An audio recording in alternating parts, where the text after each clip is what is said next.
I've got another question for you because I'm curious to know what AQR and you and the team are doing in the future.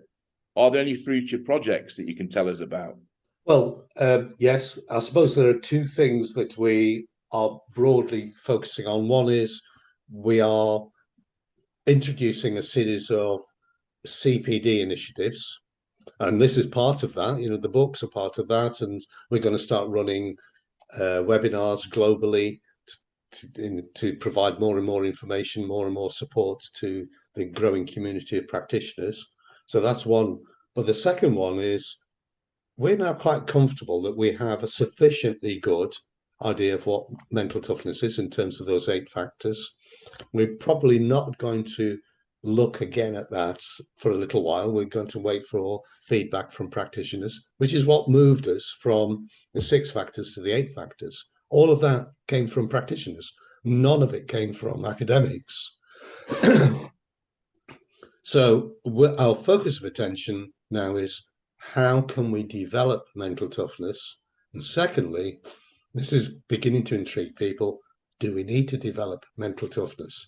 Well, because one of the things we're learning is in the world of people and organizational development, there's often this kind of black and white approach. You've got a growth mindset and a fixed mindset. One's good, one's bad. There's a danger people might think of mental toughness and mental sensitivity in the same way. It's wrong. There's no such thing as a purely mentally tough or a purely mentally sensitive person. And it's not necessarily the case that a mentally sensitive person is somehow lesser than a mentally tough person. They can thrive. Mentally tough people can fail miserably. So we need to understand that, and we need to understand how to optimize that for everyone. But what we already know is self-awareness is the key. So what do we have to do in addition to self-awareness to enable a mentally sensitive person to thrive without necessarily having to change the mental sensitivity? And and to me, we kind of opening up a whole area in terms of diversity and inclusion, because that area is a little bit blinkered in some ways. They tend to focus on things like gender, color of skin, but actually the most insidious form of lack of diversity is you don't think the way I do. Yeah, it's invisible. And what we find is sometimes you have mentally tough groups in an organization shutting out the mentally sensitive, but we know that the mentally sensitive are often creative in a different way to the mentally tough people. So mentally tough people can inadvertently block out creativity when it's desperately needed. So it's kind of, we're now moving into how can we optimize this for everyone, and how can we get people to stop thinking in this kind of two-tone black and white way?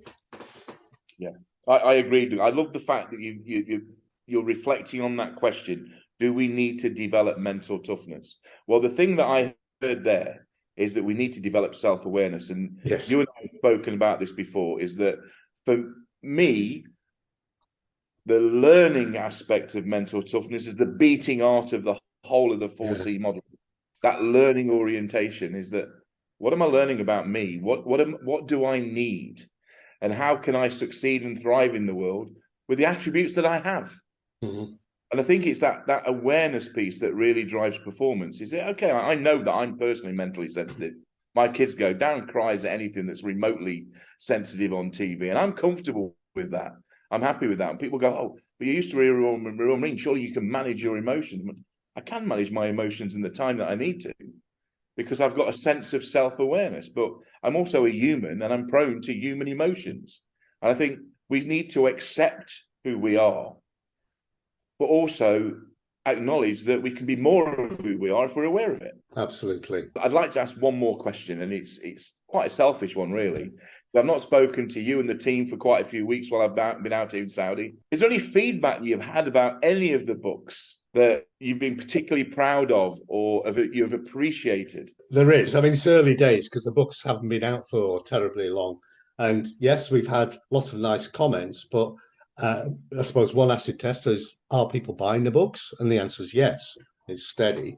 The other is that, yes, we are getting people getting in touch with us, but interestingly, also getting in touch with the authors. which I quite like, and we hear from the authors.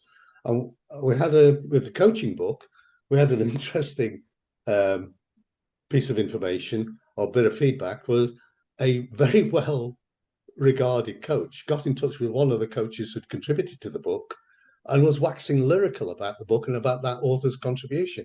And I thought, this is great. So you've got a coach that is highly regarded and already very competent in their field, looking at this little book of 30,000 words and still finding stuff in it that they can learn. We know that we're probably on the right path.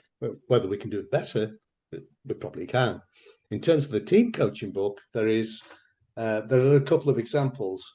I have to be careful about naming names, but one organisation, it's actually a university, went and bought a whole pile of them to give to their students and their staff to say, look, this is something we need to adopt, and they are adopting that in that university. So wow, all of these are little wins. They'll accumulate over time because this person is telling everybody else about it, and in fact, I believe has taken it to a couple of universities in Italy. So I mean, that's the early great. signs are very positive.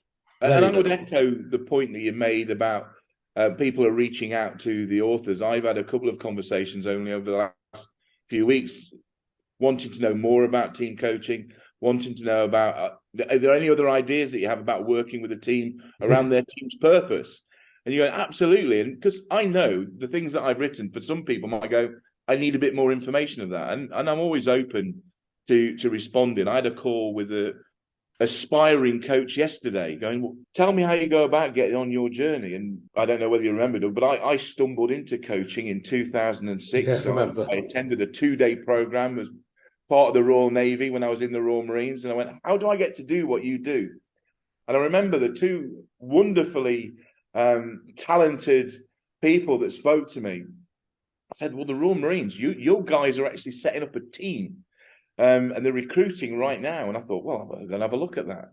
And the Royal Marines set up a coaching team as a result of a study with Bangor University saying, look, if you want to maintain your elite status as an organization, you've got to develop some elite practices, and coaching is going to be part of it. And my journey started back then. And I think if there's anything I can do to pay forward the learning experience that I've had, I'm going to jump at the opportunity, because I think I've had a wonderful career out of it, and I've met some wonderful people. Well, I think anybody listening to you will know why I asked you to contribute to the book. and in fact, this is quite an unusual book, because most of the books have half a dozen contributing authors. This is just a Darren and Doug show, so there's just the two of us in this. But the purpose of the books is to inform, to educate, but just as much to enthuse and motivate.